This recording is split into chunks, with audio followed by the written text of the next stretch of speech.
నేను చదివిన మరో నవలా పుస్తకం యద్దనపూడి సులోచనారాణి గారు రచించిన సెక్రటరీ.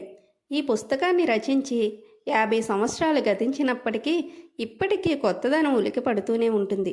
ఇప్పుడే కాదు, మరో 20 ఏళ్ల తర్వాత నా కూతురు చదివినా దానికి కొత్తగానే ఉంటుందేమో. అయినా సెక్రటరీ నవల గురించి తెలుగు కథాభిమానులకు చెప్పేదేముంది? మమతల వెల్లువలో మనసుల్ని చల్లబరిచే యద్దనపూడి సులోచనారాణి నవల సెక్రటరీ. అందం, పరువం, పొగరుమోత్తనంగా కనిపించే ఆత్మాభిమానం ఉన్న ఆడపిల్ల జయంతి. హుందా, టీవీ, డబ్బు, 10 మందిలో పలుకుబడి ఉండి ఆడవాళ్ళని సమ్మోహనపరిచే రూపమున్న నిండైన వ్యక్తి రాజశేఖరం. పైకి చెప్పుకోలేకపోయినా జయంతి అంటే అంతరంగంలో అమితమైన అనురాగం రాజశేఖరానికి. అమాయకత్వాన్ని, అంతస్తుల భేదాన్ని అధిగమించలేని జయంతి ఆడమనసుకి రాజశేఖరం అంటే అసహ్యం.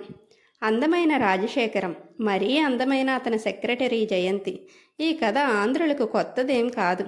మనసు లోపల పొరల్లోని ఇష్టాయిష్టాల్ని, రాగద్వేషాల్ని మదించి సునిశితంగా, సుందరంగా చిత్రించే సులోచనారాణి నవలా రచన తెలియంది కాదు. ఎన్నిసార్లు చదివినా తిరిగి చదవాలనిపించే సెక్రటరీ అందించే అనుభూతి మాత్రం నవ్యాతి నవ్యం. చదవండి, మీకే తెలుస్తుంది.